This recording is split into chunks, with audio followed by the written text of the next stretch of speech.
GST વિભાગ દ્વારા દરોડા પાડવામાં આવ્યા છે। તપાસ હાથ ધરાઈ છે, જેમાં ગુરમુખદાસની પેઢીઓમાં જીએસટી વિભાગ દ્વારા સર્ચ ઓપરેશન શરૂ કરાયું છે। તેજપુર પાસેના ફટાકડાના ગોડાઉનોમાં સર્ચ ચાલી રહ્યું છે, જેમાં ગુરુમુખદાસના મકાનમાં પણ જીએસટી વિભાગ દ્વારા સર્ચ કરાઈ રહ્યું છે। કરોડોની કરચોરી થયા હોવાની આશંકાને લઈ અને આ દરોડા પાડવામાં આવ્યા છે। સાબરકાંઠામાં જીએસટી વિભાગની રેડ પડી છે। હિંમતનગર સહિત હિંમતનગર ઈડર હાઈવે પર આવેલી તેજપુરા ગોડાઉનમાં પણ જે રેડ પડી છે।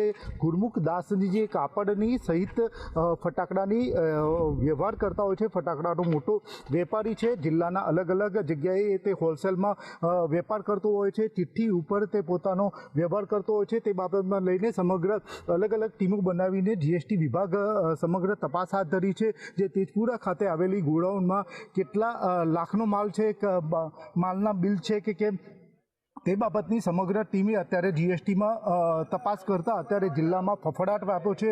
અને આ જીએસટી સમગ્ર બાબતમાં લઈને સંપૂર્ણ બિલોની ચકાસણી સહિત ટીમો અત્યારે હાલમાં તેજપુરા ખાતે ગોડાઉનમાં તપાસ હાથ ધરી છે। અને કાપડ સહિત ફટાકડામાં મોટો વેપારી તરીકે ગુરમુખદાસનું નામ ગણવામાં આવે છે।